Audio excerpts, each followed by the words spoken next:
నమస్తే express news కి స్వాగతం. నా పేరు యశ్వంత్. ప్రకాశం జిల్లా గిద్దలూరు తహసీల్దార్ కార్యాలయ ఆవరణలో శనివారం జిల్లా పరిషత్ బాలికల ఉన్నత పాఠశాల ఆధ్వర్యంలో విద్యార్థులు ఫ్రీ టొబాకో జోన్ కార్యక్రమాన్ని నిర్వహించారు. ఈ సందర్భంగా తహసీల్దార్ కార్యాలయ ఆవరణలో విద్యార్థులు వివిధ రకాల రంగులతో ఫ్రీ టొబాకో జోన్ ముగ్గులు వేశారు. ఈ కార్యక్రమానికి తహసీల్దార్ ఆంజనేయ రెడ్డి ముఖ్య అతిథిగా పాల్గొని ప్రతి ఒక్కరూ ఆరోగ్యకరమైన వాతావరణం కోసం పొగాకు ఉత్పత్తులను తగ్గించాలని, అనేక ప్రమాదాలు జరుగుతాయని, పొగాకు వాడడం వల్ల అనారోగ్య సమస్యలు పడి క్యాన్సర్ వంటి రోగాల వలన మరణాలు కూడా సంభవిస్తాయని, పొగాకు వాడడం వల్ల మనం కాకుండా మన పక్కవారు కూడా రోగాల బారిన పడతారని, కావున ప్రతి ఒక్కరూ పొగాకు రహిత సమాజం కోసం ముందుండాలని విద్యార్థులు చేస్తున్న ఇటువంటి కార్యక్రమం ఎంతో అభినందనీయమని తహసీల్దార్ తెలియజేశారు.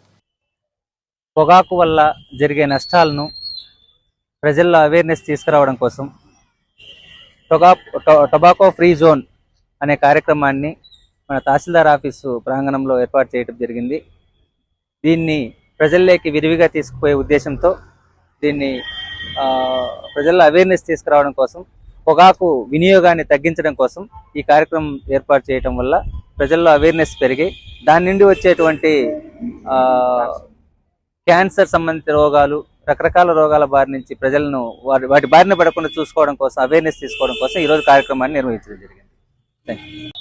ఈరోజు జిల్లా పరిషత్ బాలికల ఉన్నత పాఠశాల తరపున ప్రతి సంవత్సరము టొబాకో ఫ్రీ జోను అని మా పాఠశాల ఆవరణలో ఏర్పాటు చేస్తున్నాము. ఈ సంవత్సరము మా పాఠశాల ప్రాంగణంలో దగ్గర ఉన్నటువంటి ఎంఆర్ఓ ఆఫీస్లో ఇది ఏర్పాటు చేయడమైంది.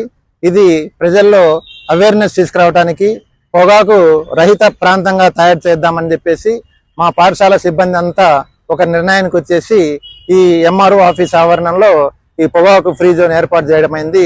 దీనివల్ల జరిగేటువంటి పొగాకు వినియోగం వల్ల జరిగేటువంటి అనర్థాలను వాటన్నిటినీ ప్రజలందరికీ తెలియాలన్న ఉద్దేశంతో ఇక్కడ ఏర్పాటు చేయడమైంది.